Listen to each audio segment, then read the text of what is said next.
전북자치도가 정부에 신청서를 내고 제3금융중심지 지정에 다시 도전장을 냈습니다.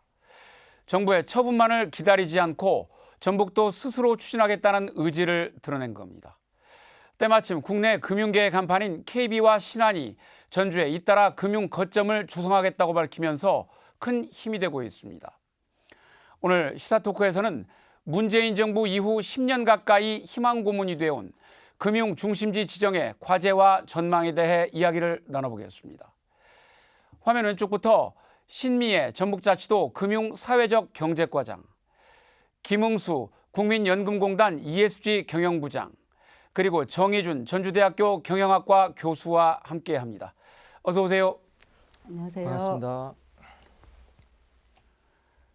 네, 전북은 지난 2019년에 시도를 했던 금융 중심지 지정이 보류됐는데 7년 만에 재도전에 나서게 됐습니다. 과장님, 이번에 어떤 특별한 계기가 있었는지요? 또 어떤 각오로 임하시는지 궁금합니다.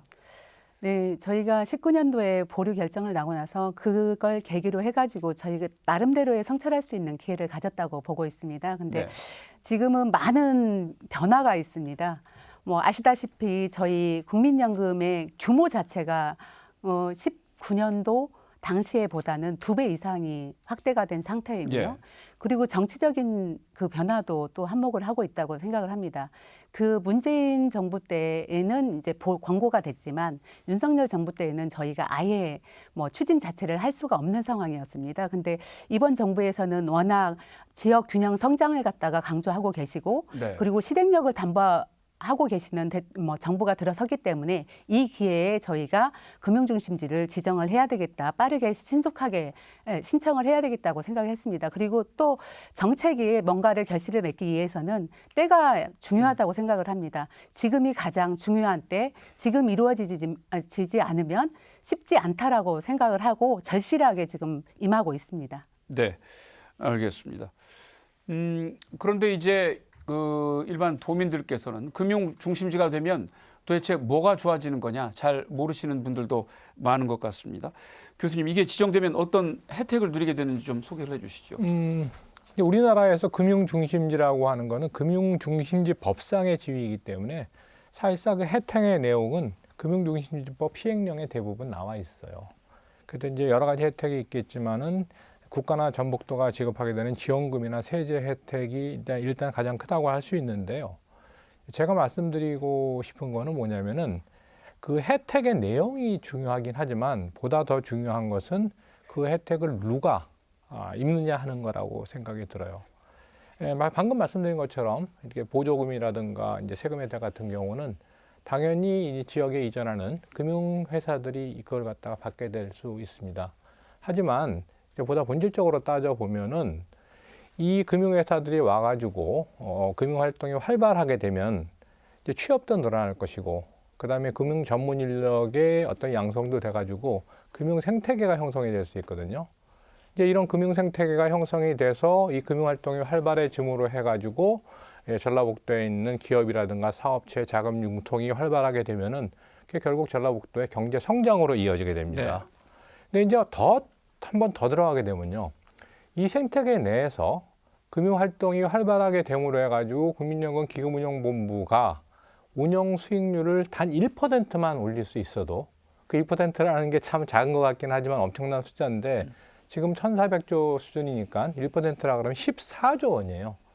근데 아시겠지만은 작년에 한 235조 원의 수익을 내가지고 벌써 이제 그 고갈 시기를 갖다 몇 년을 늦췄다는 그런 얘기가 있기 때문에 이게 잘 되게 되면은 직접적으로는 금융회사, 그다음에 전라북도, 궁극적으로는 대한민국 국민 전체가 이제 수혜를 혜택을 입게 되는 거라고 할 수 있겠죠. 네. 어쨌든 그 관련 법이랄지 내용을 통해서 관련 산업의 집적화를 유인할 수 있는 그런 여건이 이제 훨씬 더 구체화된다라는 것으로 이해가 되는데요. 이런 와중에 이제 국내 간판 금융업체이죠. KB 금융그룹과 또 신한금융그룹이 전주에 상당한 시설과 인력을 배치하겠다고 최근에 발표를 했어요. 이제 상당히 그 지역의 파급 효과도 기대가 되는데 부장님, 구체적인 계획 어떻게 되어 있고 기대 효과 어떻게 전망하시는지요? 네, 발표 이후에 대통령께서도 칭찬하시고 우리 공단 김성주 이사님도 환영 메시지를 내보내셨죠. 네, 네. 전반적으로는 지역 경제 활성화와 금융 생태계를 강화하는 데 도움을 줄 것이라고 기대하는데요. 예, 예. 먼저 KB그룹 같은 경우는 KB증권, KB자산운용 전주 사무소를 개설을 하고요. 그리고 국민은행 비대면 상담 조직, 뭐 콜센터 같은 것이겠죠. 그리고 KB 손해보험의 광역 스마트 센터를 구축을 해서 기존에 이제 KB가 혁신도시인데 150명 정도의 이제 인력이 상주하고 있는데 거기에서 100명 정도를 더 추가 배치해서 총 250명 정도가 상주하는 금융타운을 조성하겠다는 예. 얘기를 한 거고요. 신한금융그룹 같은 경우는 신한자산운용사를 전주 사무소를 이제 개설을 신규로 하고 그리고 마찬가지로 고객상담센터 신설 그리고 이 자본시장 이 전체적인 운용, 수탁, 리스크, 관리 이런 밸류체인 이 전체를 조성을 한다는 계획이고요. 이제 이를 통해서 현재는 이제 신한 같은 경우는 130여 명이 혁신도시 내에 이제 상주를 하고 있는데 네. 300명 이상까지 음흠. 인력을 확대해서 국민연금과의 협력을 강화하고 그리고 지역의 양질의 일자리를 창출하겠다는 계획을 밝혔습니다. 예. 그래서 구체적으로 기대되는 효과는 한 4가지 정도 찾아볼 수 있을 것 같은데요. 예. 첫 번째는 이제 지역 경제 활력 제고입니다. 예. 지역 인재 채용 같은 직접 고용이 증가할 것으로 예상이 되고 그리고 이 지역의 사무소를 운영하다 보면 보안 그리고 전산, 총무 지원 같은 간접 일자리 역시 확대될 것이라고 네. 보여지고요. 또 이런 새로운 기업과 근로자의 정착은 지역 경제에 활력을 제고할 수 있다고 생각을 합니다. 두 번째는 이제 금융 접근성이 향상되는 부분인데요. 지역 주민과 그리고 지역 기업들이 지금보다는 좀 더 나은 금융 서비스를 보다 쉽게 이용할 수 네. 있겠죠. 그리고 세 번째는 이제 전북의 염원이죠. 사람과 자본이 모이는 살기 좋은 금융 도시를 조성하는데 발전하는데 기여할 것이라고 생각을 합니다. 금융기관 집적 효과도 당연히 있겠지만 이제 이들이 자산운용 관련 서비스와 금융 테크 같은 것들을 이제 지역에 확산하게 되면 금융 생태계를 조성하는데 큰 도움을 줄 것이라고 생각을 합니다. 예. 그리고 마지막으로는 이제 사회공헌 활동 등 어떤 지역 사회와의 상생 노력 등을 통해서 기업의 사회적 책임을 다할 것으로 예상이 되고요. 이제 그를 통해서 지역 사회의 온기를 전할 수 있지 않을까 기대하고 있습니다. 부장님 방금 언급해 주셨습니다만 대통령께서도 SNS를 통해서 굉장히 그 감사의 뜻을 표하기도 하셨는데 이번 일 결정되기까지 그 과정이나 배경도 조금 아울러 설명을 좀 해주시죠. 네, 이제 작년 국민주권 정부 출범 이후에 핵심 정책으로 강조되어 온 것이 지방 주도 성장, 네, 네. 지방 살리기 이런 정책입니다. 특히 이제 연말에 대통령께서 이 전북과 국민연금을 언급을 하시면서 이 지역 균형 발전을 위해서는 자산운용사에게 인센티브를 주어야 한다. 예, 예. 이런 말씀을 하셨잖아요. 이 부분에 대해서 이제 KB와 신한금융그룹이 이러한 정책 방향을 잘 캐치해서 화답을 한 것이라고 보여지고요. 예. 대통령 말씀이 촉매가 되어서 연초부터 KB와 신한금융그룹이 어떤 전북의 지역 균형 성장 그리고 국민연금과의 원활한 소통과 협력 이런 것들을 목적으로 전주에 금융 거점을 마련하는 현명한 결정을 선도적으로 신속하게 내린 것이라고 보여집니다. 예, 예. 어쨌든 대통령이 여러 가지 이야기를 한 이후에 그 단시일 안에 그 반응들이 또 구체적으로 지역에서 나오면서 여러 가지 긍정적인 메시지를 좀 전파하는 것 같습니다. 이런 KB 또 신한금융의 그 이전 계획은 아마도 금융가에 전체적으로 다 지켜보고 있을 텐데요. 교수님, 이것이 또 하나의 단초가 되어서 다른 또 그 기관들의 어떤 이전 유치로 좀 이어질 수 있을까요? 어떻게 보십니까? 가능성은 충분하다고 생각을 합니다. 하지만 제가 이 가능성 자체가 이제 실현이 되는 것이 이제 문제인데요. 그 실현 여부를 따지기 위해서는 지금 사회자께서 말씀하시는 그 KB나 신한이나 혹은 앞으로 유치하고자 하는 그것들의 실체, 기업이라는 것을 갖다가 명확하게 이해를 하고 접근을 해야 될 필요가 있습니다. 아시겠지만 기업이라는 게 이윤을 추구하는 존재 아니겠습니까? 그런데 이제 물론 아까 김 부장님께도 말씀하셨지만은 그 KB나 신한 같은 경우는 국가 균형 발전을 위한 이제 정책 드라이브를 강하게 하는 것을 보고 거기서 이제 적극적으로 반영을 한 거죠. 이제 그 이윤 가능성 때문에 온 건데 앞으로도 신한이 계속 혹은 KB가 계속 유지되고 그다음에 계속 더 다른 데까지 이거 하려 그러면 궁극적으로 기업의 목적인 자신들의 이윤을 네. 갖다가 어느 정도는 달성할 수 있어야 예, 예. 있어야 그것이 이제 이루어질 수 있다라는 것이죠. 그러면 결국은 이제 이윤 이런 추구를 하는 기업의 목적을 갖다가 어떻게 달성하느냐 하는 것이 이제 현실적인 문제가 되는 건데 크게 저는 두 가지 정도로 봐져요. 하나는 이제 방금도 말씀하셨지만은 대통령께서 혹은 지금 정부가 말하는 이제 지역 운영사 죄송합니다. 인센티브 이런 걸 통해서 실질적으로 이제 수익성 창출을 할 수도 있겠지만 저는 또 하나는 뭐냐면요. 이 지역에서 이제 이 지역에 이전하는 금융회사들이 뭔가 사업을 발굴할 수 있는 그런 환경이 조성될 필요가 있다라고 생각을 해요. 아시겠지만은 지금 그 전라북도는 새만금을 포함해서 여러 가지 투자가 될 대상들이 있고 예. 또 지금 아시겠지만 이제 국민성장펀드가 150조 정도 형성되는데 그 중에 한 40%가 지방에서 이제 이루어질 것이다. 뭐 이런 그 투자 가능성을 가진 것들이 많이 있는데 이제 문제는 뭐냐면은 이제 지금까지 그 보면 그 투자 발굴을 하는 이제 증권사나 자산운용사의 그 만약 도매업을 하는 혹은 이제 그 주요 기관들이 다 서울에 있는 거거든요. 그러니까 지점은 지방에 있어도 그 발굴 조직들이 다 서울에 있는 거예요. 네. 그러다 보니까는 서울을 중심으로 모든 것이 투자 대상에 발굴이 되고 지방은 소외시됐단 말이에요. 근데 이제 앞으로는 이제 제가 지방에 이제 그런 기회가 충분히 있고 지방 운용사들이 오게 되면은 그런 기회를 발굴할 수가 있을 텐데 이제 이때 아까 제가 말씀드린 것처럼 뭔가 도두 역할을 하고 국민연금도 역할을 하고 그다음에 이전 운용사나 이제 증권사들도 역할을 할 수 있는 그런 부분에 있어가지고 뭔가 이렇게 플랫폼 아니면 협의체를 갖다가 형성을 해서 전라북도는 이제 말하자면 기업들을 대신해서 IR을 해주고 그다음에 증권사나 자산운용사들은 그걸 갖다가 어떤 투자성을 갖다가 판별해주는 그런 기능을 하고 국민연금의 기금운용 같은 경우는 거기에 대해서 투자할 것인가를 갖다 적극적으로 생각해보는 그런 협의체가 있어야 될 거라는 생각이 들어요.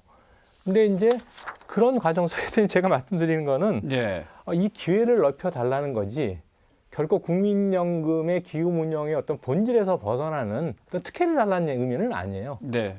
이제 그래서 그런 차원에서 특히 이제 그 기금운용 과정에서 ESG 중에서도 S 차원에서 이제 지역에 대한 관심을 가져달라는 것이고 그래서 어쨌든 간에 이런 걸 통해서 여기서 기금운용 수익이 잘 나오고 뭔가 투자 성과가 있어야지 아까 말씀하신 그 신한이나 KB 이외에도 예, 예.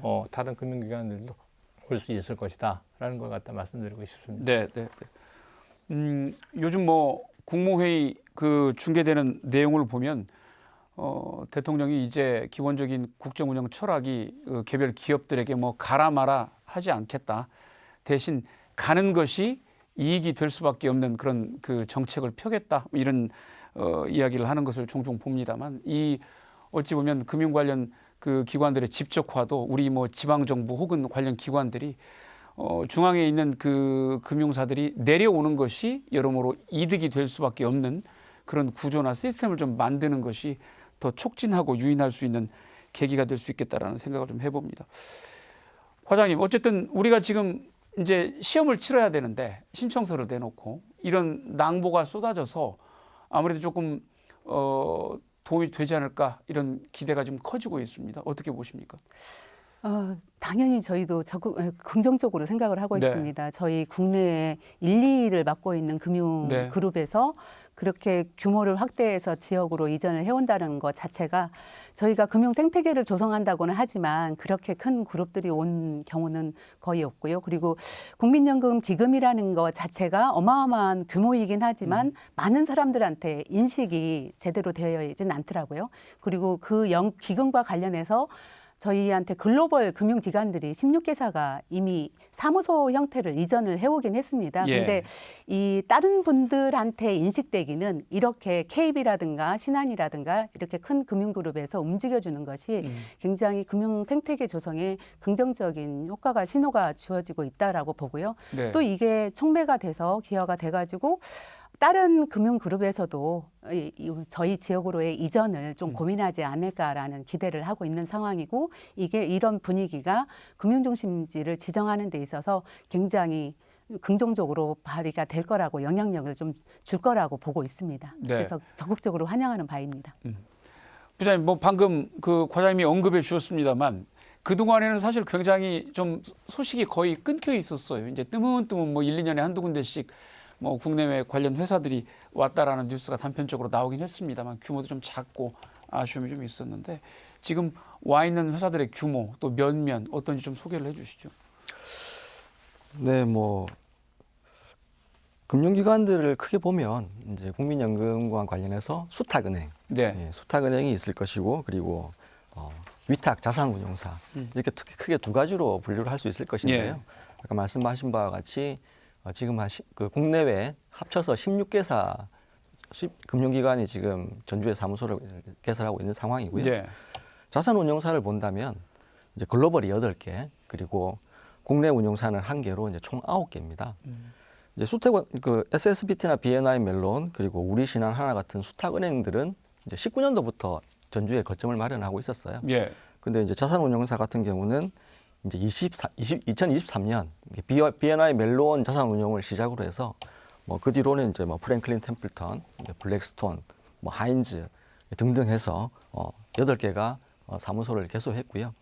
그리고 국내 같은 경우는 작년 1월에 이제 사무소를 개소한 코랑코 자산운용 예. 이렇게 해서 지금 자산운용사는 9개 운용되고 있는데 이제 뭐 수탁은행 같은 경우는 뭐 10명에서 30명까지 예. 그래서 인력을 운영하고 있는 상황이지만 자산운용사들은 뭐 연락사무소 수준의 뭐 한두 명 정도 이런 규모로 운영되고 있는 게 사실입니다. 네, 네.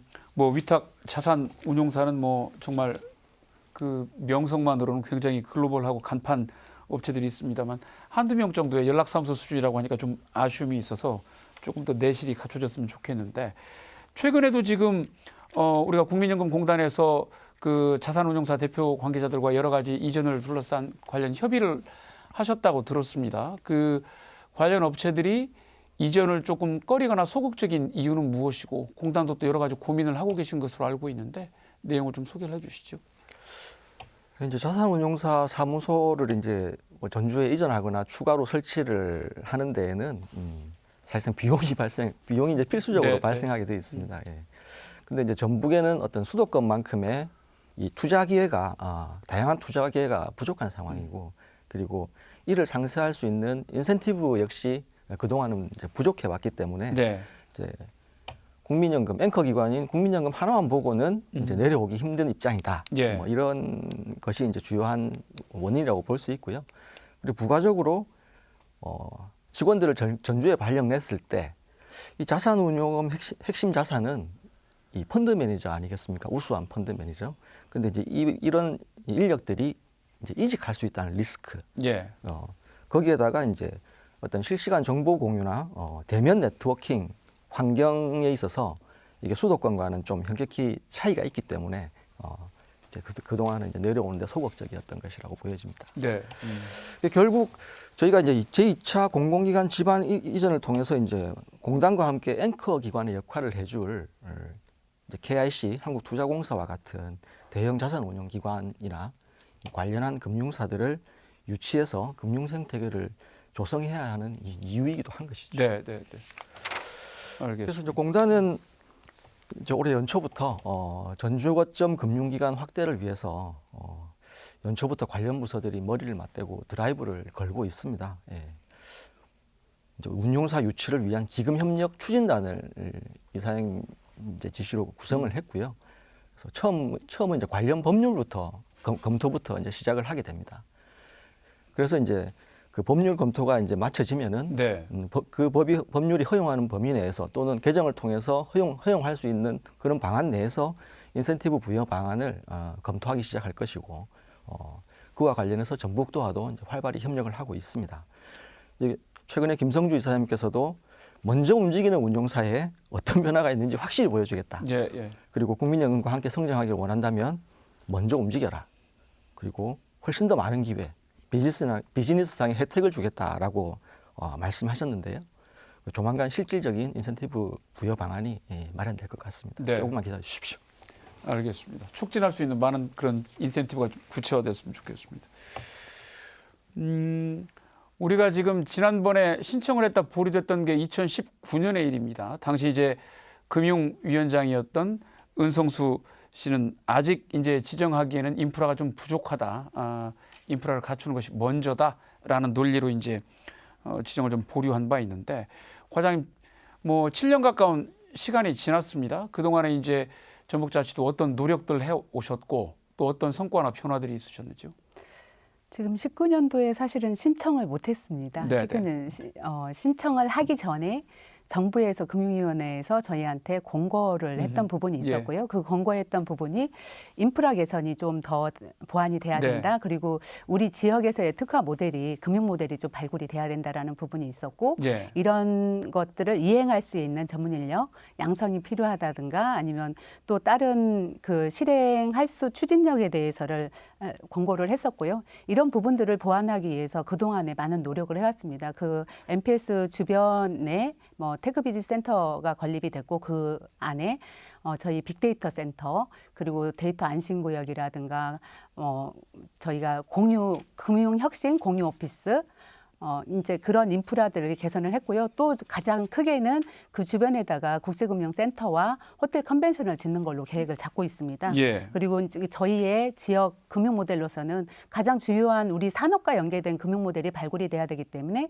농생명 금융 그리고 예. 기후에너지 금융을 모델로 개발을 한 상태입니다. 예. 그리고 뭐 관련해서 기금 이제 MPS라든가 또 대학교와 연계해서 전문 인력 양성을 하기 위해서 뭐 학과 개설이라든가 그런 부분들을 하고 있고요. 그리고 추후에도 금융기관들의 협력과 또 이제 최근에 지사님과 김성주 이사장님이 만나서 말씀을 하셨는데 그 고도화된 기금운용 인력 개발을 이제 양성을 위한 그런 협력을 지속적으로 해야 될 것 같습니다. 이런 전반적인 것들을 보완을 했기 때문에 뭐 향후에는 이런 것들이 결실로 나타나지 않을까 기대를 하고 있는 상황입니다.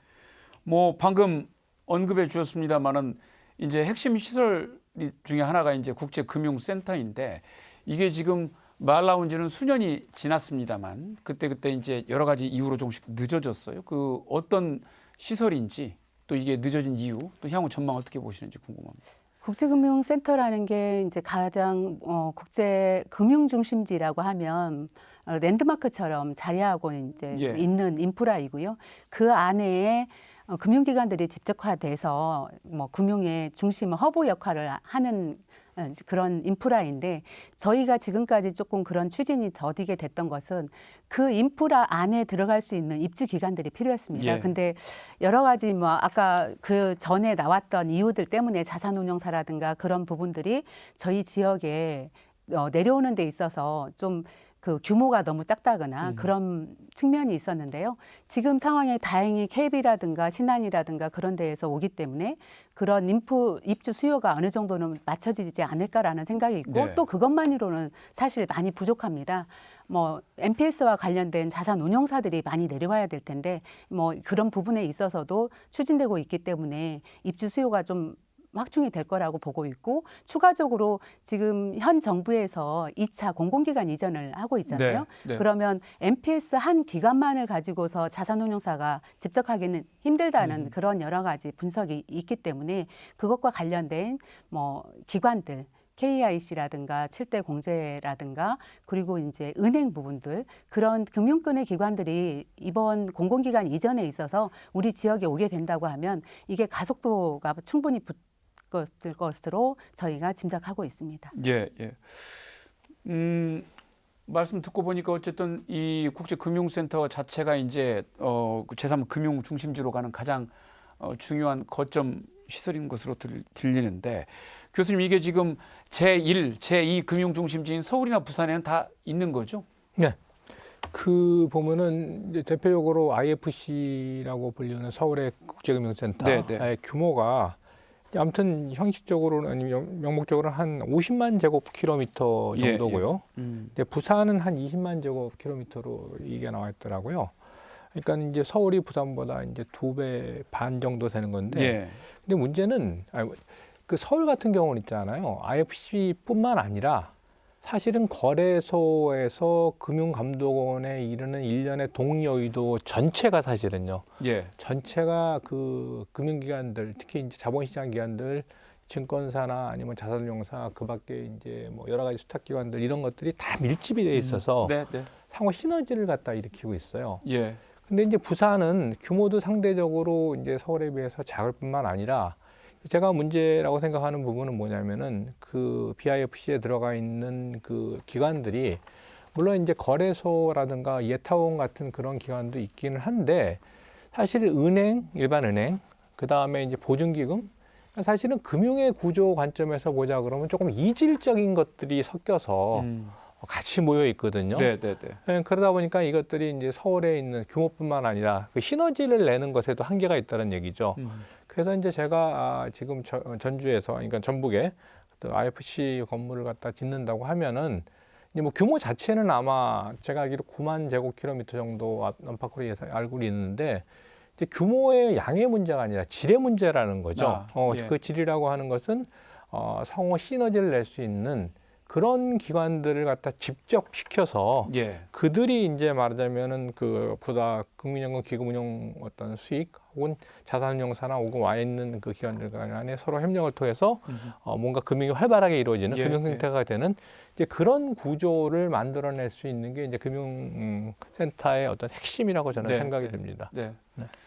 어쨌든 뭐 시설을 크고 번듯하게 짓는 것도 중요하지만 얼마나 양질의 기관들을 촘촘하게 잘 집적화시킬 수 있느냐에 따라서 그 센터 나아가서는 이제 금융 중심 전체의 성패가 좌우되지 않을까 싶습니다. 국민연금공단과 이제 기금운용본부가 전주로 그 이전을 해서 둥지를 튼 이후에 사실 이제 중앙금융가나 보수 언론을 중심으로 흔들기가 이제 끊이지 않아 왔습니다. 뭐 지방에 동떨어져 있어서 인재 확보랄지 금융 관련 정보 또 뭐 관련 기관들 사이 협의가 원활하게 이루어지기가 어려운 구조다라고 해서 잊을만하면 한 번씩 이제 기사도 나오고 여러 가지 사회적 의제로 이제 몰고 가는 분위기가 있었습니다만 다행히 이제 코로나 때도 마찬가지고 그 이후로 꾸준하게 그 안정적이고 우수한 운용 그 성과를 내오면서 이런 목소리가 좀 많이 사라졌고 2025년도 또 새해 들어서는 뭐 전 세계에서 수위를 다툴 만큼 아주 실적이 크게 좋아졌는데 김홍수 부장님 이제 뭐 이러다 보니까 무슨 기금 고갈 우려까지도 상당 부분 해소됐다 이런 반가운 소식도 들려오고 그랬습니다. 어느 정도로나 그동안에 성적표를 잘 받으셨는지 궁금합니다. 네. 뭐 좀 저희가 올해를 포함해서 뭐 최근 3년 수익률 정도라면 앞으로 기금 고갈은 걱정하지 않아도 되지 않을까 예, 싶기도 한데요. 예. 네. 지난주 김성주 이사님께서도 신년 기자간담회를 통해서 제도 개혁과 수익률 제고를 통해서 21세기 말까지 기금 소진을 걱정하지 않는 제도를 만들겠다라는 포부를 예. 밝히셨어요. 그게 이제 작년에 18년 만에 연금 개혁이 있었고 올해 1월부터 99년도 이후로 처음으로 국민연금 보험료가 인상이 됩니다. 이게 이제 국민연금연구원 추계에 따르면 이제 이번 연금 개혁 효과로 기금 수익률 평균 5.5%를 가정을 했을 때에 네. 기금이 이제 고갈되는 시점이 종전 예상보다 이제 15년 정도 늦추어진 2071년도로 추계가 됩니다. 예. 근데 이제 국민연금 수익률을 최근 3년치를 보면 23년도에 이제 13.6% 127조 수익을 거두었고요. 예. 24년도에는 15% 160조 벌었습니다. 그리고 올해에는 이제 11월 말까지 통계가 나와 있고요. 현재 11월 말 기준으로 17.34% 213조 원의 수익을 거두고 있는데요. 국민연금 그 전체 가입자 2,160만 명 정도 되는데요. 이제 가입자들이 1년 동안 납부하는 연금 보험료가 한 62조 정도 됩니다. 아하. 그리고 지금 750만 명이 연금을 받고 있는데요. 이분들이 1년 동안 연금을 받는 금액이 연간 한 50조 정도임을 감안하면 최근에 저희가 거둔 수익금이 얼마나 대단한 성과인가를 실감하실 수 있을 것 같아요. 네. 보건복지부 차관님 인터뷰를 인용하면 기금 수익률을 지금 현재 5.5%라고 저희가 가정을 하고 예. 추계를 한다고 말씀드렸지 않습니까? 이게 평균적으로 앞으로 1%포인트 정도만 높게 가져가더라도 기금 소진 시점을 1%당 7년 정도 늦출 수 있다고 하니 이제 공단이 앞으로 향후 수익률을 얼마나 높일 수 있느냐에 따라서 고갈 시점은 2071년이 아니라 이후로 또는 뭐 이사님 말씀대로 세기 말까지도 늦춰질 수도 있지 않을까 하고 이제 기대하는 것이죠. 예. 알겠습니다. 뭐 사실 해마다 13에서 한 17%씩 꾸준하게 최근 3년 동안 지금 올리고 계신다고 하니까 사실 일반 뭐 개인들이 펀드나 뭐 이런 걸 운용을 해도 그 제법 꽤 쏠쏠한 그 수익률이 아닌가 싶은데 전체 볼륨이 워낙 큰 상태에서 기준치보다 5.5%보다 뭐 3배 가까운 그런 수익률이라는 게 굉장히 놀랍지 않을 수 없습니다. 과장님, 아까 그 잠깐 언급해 주셨습니다만 우리가 이제 제1, 제2 금융 중심지가 있고 기존에 있는 것과 비슷한 성격의 중심지가 하나 더 생길 것 같으면 뭐하러 지정을 하느냐 이런 그 우리가 비판도 있었습니다. 그러다 보니까 이제 서울이나 부산과는 좀 차별화된 방향성 아까 잠깐 언급해 주셨는데 그 내용 좀 구체적으로 좀 설명을 좀 해주시죠. 네, 지금 현재 서울 같은 경우는 종합금융으로 금융중심지가 네. 지정이 되어 있고요. 부산 같은 경우는 해양 파생 분야로 금융중심지가 지정이 되어 있습니다. 예. 그리고 저희가 하려고 하는 것은 자산운용 중심의 농생명, 기후에너지 금융 모델로서의 금융중심지 추진을 하고 있기 때문에 그런 기존의 금융중심지의 영역을 침범하는 게 아니라 상호 보완할 수 있다라고 그렇게 저희는 계획을 하고 있고요. 그리고 또 저희 우리나라의 구조상 이치상으로도 본다고 하면 서울과 부산과 전주가 이렇게 해서 트라이앵글로 삼각축을 할 수 있는 그래서 우리 대한민국의 금융의 산업의 경쟁력을 강화할 수 있는 구조라고 보고요. 그리고 계속 저희가 얘기를 하고 있지만 이런 금융 생태계 우리 지역의 금융 생태계가 강화가 된다라는 것은 연기금의 고갈을 방지하는 예. 그래서 우리 국민의 노후 자산을 갖다가 늘릴 수 있는 그런 구조로 가고 있기 때문에 전혀 다른 금융 중심지하고는 좀 다른 모델이라고 생각을 하시면 될 것 같습니다. 네. 교수님, 그 전북도가 잡은 방향 어떻게 보세요? 아시겠지만 이제 2019년에 보류가 됐을 때 이유 중에 하나가 금융중심지 발전 모형이 좀 불명확하다라는 것이 지적이 분명히 됐었거든요. 그런 차원에서 봤을 때 이제 여러 가지 금융 모형을 갖다가 제시하는 거는 의미가 있다고 생각이 들어요. 근데 또 한편으로 생각을 하면은 어떤 측면이 있냐면은 그 다양한, 그러니까 말하자면 자산운용, 그다음에 농생명, 기후에너지, 그다음에 핀테크 이런 것들을 갖다 이제 살짝 보면 나열시킨 그런 느낌을 받게 되거든요. 그런데 이제 현재 전라북도가 가지고 있는 실질적인 역량을 감안을 할 때 이런 병렬식 구조가 조금 제 개인적인 의견이라면 약간 문제가 될 수 있는 부분이 뭐냐면은 이제 금융중심지와 관련된 모든 그 시작점은 이제 국민연금의 기금 운영을 갖다가 기반으로 이제 시작이 된 것인데 이제 그런 차원이기 때문에 당연히 자산 운영은 뭐 그걸 갖다가 앞에 내세우는 게 당연한 거죠.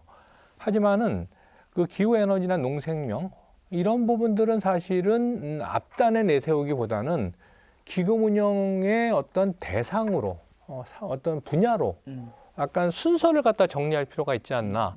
그런 생각도 들고 핀테크도 물론 산업이 금융산업이 되긴 합니다만은 네.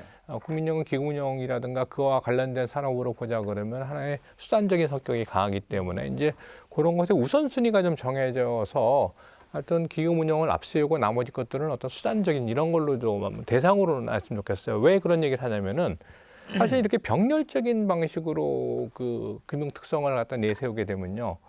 이제 물론 이제 과장님께서는 이제 서울은 종합중심지, 부산은 이제 해양 뭐 타등상품이라고 했지만 우리가 내세운 여러 가지 것들이 생기게 되면 이거는 특화된다라기보다도 이게 종합금융중심지를 갖다 지향하는 게 아니냐라는 오해를 받을 수가 있다는 생각이 들어요. 예. 그렇게 되면 당연히 이제 서울이나 부산으로부터 집중 견제를 받을 수가 있고요. 그 다음에 이제 그 여러 가지 또 금융 분야를 만들려면은 꼭 건건히 비판도 받을 수 있고 근데 평가를 받을 수 있어요. 그렇게 되다 보면 이제 거기서 생기는 문제 때문에 이제 전라북도가 가는 금융이 이제 여러 가지 그 뭐라 그럴까 견제를 당하거나 혹은 평가 비판을 네, 받는 네. 빈미를 제공할 것 같거든요. 그래서 이제 제가 뭐 말씀드린 내용은 뭐냐면은 우리의 정체성을 아주 명확하게 하려고 하면은 자산운용을 가장 앞단에 내세우고 나머지 부분은 이제 대상이라든가 수단으로 놔야지 예. 제가 생각할 때는 이제 정체성이 국민 전체의 노후 보장이 보장이라는 네. 이제 그런 부분이 확실하게 이제 강조가 될 수 있어서 서울이나 부산은 말할 것도 없고 이제 전체 국민 전체를 갖다가 설득할 수 있는 그런 강력한 어떤 논리가 될 거라고 예. 개인적으로 생각을 합니다. 어찌 보면 뭐 실질적인 내용보다는 슬로건이나 이제 워딩상의 또 네, 그 그런 문제일 수 그럴 수 있겠습니다. 있습니다. 네, 네. 예. 어쨌든 앞서서 지금 몇 차례 언급이 됐습니다만 우리가 여러 유수의 금융기관들을 집적화시키기 위해서는 국민연금공단 이외에 다른 관련된 또 공통점을 갖고 있는 기관들을 집적화시키는 것이 또 금융업체들을 또 모으는데 더 유인책이 되지 않을까 싶은데 이제 그런 기회가 올해 하반기에 진행이 될 것으로 예상되는 공공기관 이전이 그런 한 맥락이지 않을까 싶습니다. 과장님, 우리 뭐 여러 관련된 기관 관심 갖고 계신데 국민연금하고 이왕이면 더 시너지 효과를 낼 수 있는 그런 데들 많이 관심 갖고 계시잖아요. 구체적으로 어떤 기관들이 있을까요? 일단 저희가 금융을 갖다가 기능을 강화를 해야 된다라고 보고 있기 때문에 이제 네. 자산 운용을 하고 있는 우리 가장 핵심적인 또 한국투자공사가 있잖아요. 예. KIC 한국투자공사 있고요. 그리고 이제 9대 공제가 있습니다. 그런 부분 그리고 농협을 아까 이제 정희중 교수님께서 농생명 관련을 말씀하셨는데 저희가 뭐 비중은 당연히 자산 운용에 있는 것이지만 예. 우리 산업과 연계된 모델을 또 금융위에서 권고했던 부분이고 하다 보니까 농생명을 위해서는 농협중앙회라든가 그런 관련 기관들, 뭐 농업정책 또 보험금융원이 있습니다. 예. 그런 부분들도 같이 연계가 됐으면 좋겠다라는 거고 그리고 또 기후에너지 관련이라고 하면 중소기업 그런 부분들의 지원이 될 수 있는 중소기업은행 IBK 기업은행 예. 그리고 이제 그런 기관들을 한 22개 기관을 타겟팅을 하고 있는데요. 이제 이런 부분들이 잘 이루어질 수 있도록 뭐 다 노력을 해야 될 것 같습니다. 우리가 지금 제3 금융중심지 지정을 하는 데 있어서 사실 서울보다는 특히 부산 쪽에서 조금 난색을 보이고 견제를 해온 것이 사실인데 말씀하신 지금 공공기관들을 그 하반기에 실제로 정부가 이제 이전하려고 해당 지역을 결정하다 보면 우리가 이제 일부 기관들은 부산하고 또 경쟁을 하거나 다퉈야 되는 그런 기관들도 좀 있지요? 어떻게 보십니까? 부산 쪽 지금 분위기나 정서는 좀 어떤지요? 아무래도 이제 금융과 관련해 있어서는 서로 중첩되는 부분들 뭐 없지 않아 있을 거라고 보고 있지만 네. 근데 자산과 관련된 걸로 저희는 특화를 가고 있는 부분이어서 예. 그런 부분들은 어느 정도 조율이 돼야 되지 않을까라는 생각이 있고요. 지금 현재 저희가 이제 금융중심지 지정 신청서를 내고 나서 부산에서도 제2의 금융중심지 그런 부분을 좀 우려를 하는 부분이 있습니다. 그렇지만 영역이 분명히 좀 달리 가고 있고 보완할 수 있는 그런 구조로 저희가 개발 계획을 수립을 하고 있기 때문에 해서 신청서를 냈기 때문에 크게 우려하지 않아도 될 거라고 보고 있고요. 그리고 또 뭐 지금 현재 이재명 대통령께서 그 부산과 관련해서는 해양으로 중점을 시키고 있잖아요. 네. 그래서 해양수산부가 벌써 그쪽으로 이전한 상태이고 네. 그렇기 때문에 이제 이것은 서로 지역 간에 상생할 수 있는 그런 방안을 찾아야 될 것으로 보고 있습니다. 알겠습니다. 이제 뭐 우리가 방금 들으신 것처럼 한국투자진흥공사 KIC를 비롯해서 9대 연금 관련 기관들이 이제 제일 핵심이 되겠습니다만 공제회가 이제 새로운 정책 금융기관을 설립하는 것도 좀 필요하다 이런 의견도 나오고 있습니다. 김웅수 부장님 최근에 ESG 채권이라는 그런 분야도 또 부각이 되고 있는데 이것도 우리 입장에서 볼 때는 새로운 가능성 뭐 또 다른 영역이 좀 될 수 있을까요? 어떻게 보십니까? 네, 뭐 전제가 필요한 청사진이긴 하지만 전북에게는 기회고 가능성이 있다고 생각을 합니다. 네. 이제 ESG 채권은 이제 발행 자금이 친환경 또는 어떤 사회적 가치를 창출하는 프로젝트에 사용되는 채권을 말하는데요. 예. 뭐 녹색 채권, 그린 본드라고 하죠. 그리고 뭐 소셜 본드 한번 좀 들어보셨을 겁니다. 근데 최근 글로벌 시장을 중심으로 이제 급성장하고 있고요. 국내 발행도 글로벌 트렌드를 따라서 그 확산되는 추세를 네. 따라가지 않을까 싶습니다. 전북은 이제 새만금 재생에너지와 그리고 농생명 산업 기반을 가지고 있어서 예. 이 ESG 채권 시장에서 이제 다른 타지자체보다는 좀 더 유리한 고지를 점하고 있지 않은가 하는 생각인데요. 이 추진 중인 새만금 재생에너지 클러스터가 이제 앞으로 핵심 자산이 될 텐데 예. 이 새만금 재생에너지 단지를 조성하는데 재원을 그린본드를 발행해서 민간 투자를 통해서 조달을 할 수가 있고 그를 통해서 어떤 해상 풍력이나 태양광 인프라 이런 것들을 구축을 할 수 있고요. 최근 이제 공급망 실사와 관련해서 이 신재생 에너지의 어떤 중요성이 커지고 있는데요. 이제 이런 신재생 에너지를 필요로 하는 기업들을 그 새만금에 유치할 수 있다면 뭐 아리백 전용 산업단지 뭐 이런 이름을 붙여서 네. 산업단지를 조성할 수 있지 않을까 하는 생각이고요. 그리고 이제 또 다른 전북의 강점인 농생염 분야에서도 예. 산업 고도화를 추진할 수 있을 거라고 생각을 합니다. 이제 기후 위기 대응이나 그리고 지역 소멸 방지 이런 그 명분으로 소셜 본드를 발행을 해서 어떤 유망한 농생명 기업이나 그리고 이 청년 농업인들에게 저금리 자금을 지원할 수 있으면 스마트팜 확산이나 청년 창농을 지원할 수 있다고 예. 생각을 합니다. 다만 이제 투자자들이 믿고 이 전북의 ESG 채권에 투자할 수 있도록 지자체와 그리고 기업, 금융기관이 동참을 해서 ESG라는 거버넌스를 만들 필요가 있고요. 예. 이제 이를 통해서 이 발행 자금이 투입되는 대상에 대한 ESG 인증 그리고 이 투자기관 그 ESG 채권에 투자하는 기관에 대한 세제 혜택, 또 전북신용보증재단 같은 기관을 활용해서 보증을 지원하는 이런 추가적인 혜택을 부여한다면 채권의 신용도를 높일 수 있을 것이라 생각합니다. 그 말씀 듣고 보니까 뭐 ESG 채권이 그 조금 생소한 영역이긴 합니다만 우리가 지금 지향하고 있는 자산운용 이외의 분야, 농생명이라든가 기후에너지하고는 사실 어떻게 운용되느냐에 따라 달려있지만 굉장히 밀접한 또 관련이 있을 수도 있겠군요. 교수님, 최근에 이제 퇴직연금 그 규모가 굉장히 커지고 있습니다.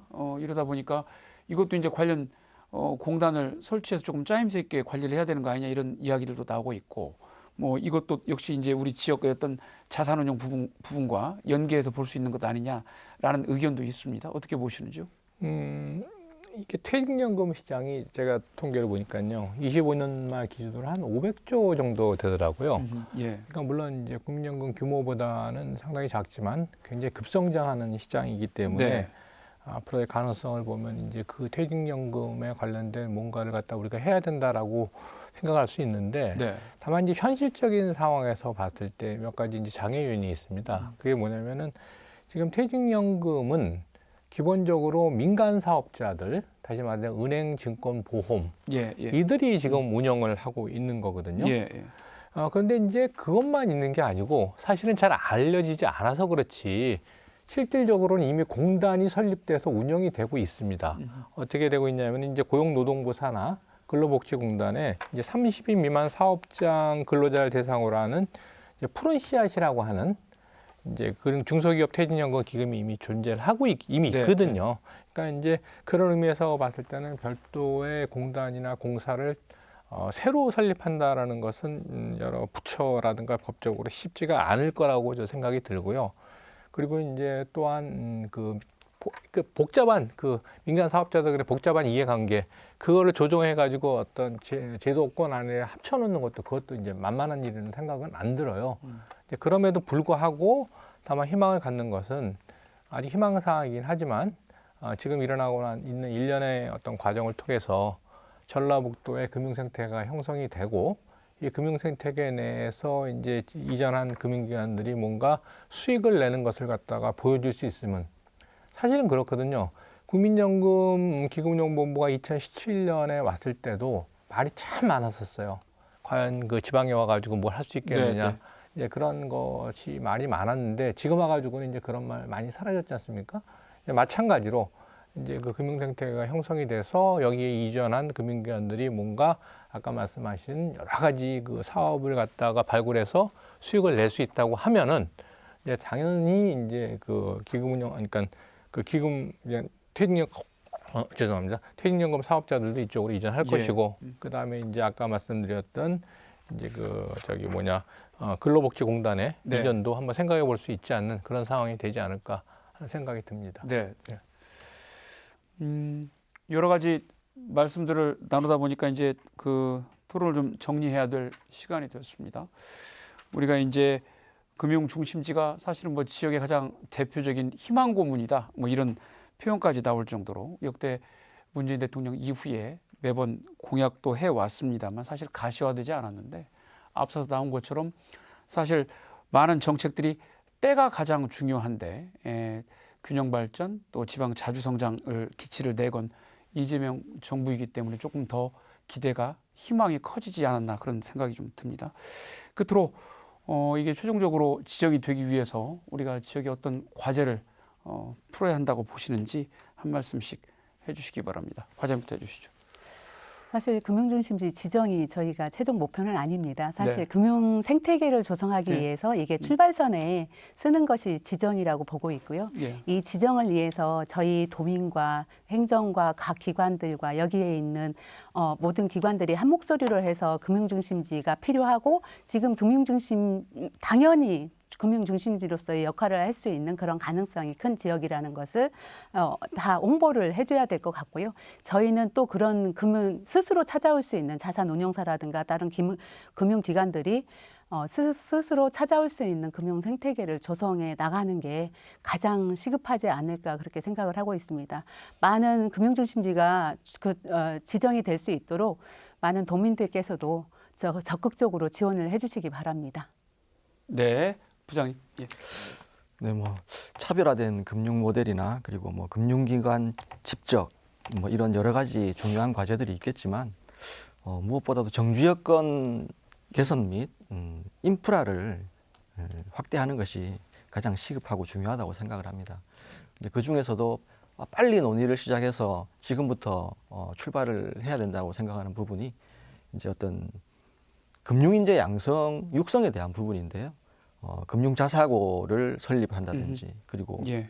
그들이 자사고를 졸업하고 기금운용학과를 진학을 해서 전문성을 더 높일 수 있는 이런 체계적인 시스템화된 교육을 받을 수 있는 그런 체계를 만들어가는 논의를 빨리 시작을 해야 된다고 생각을 하고요.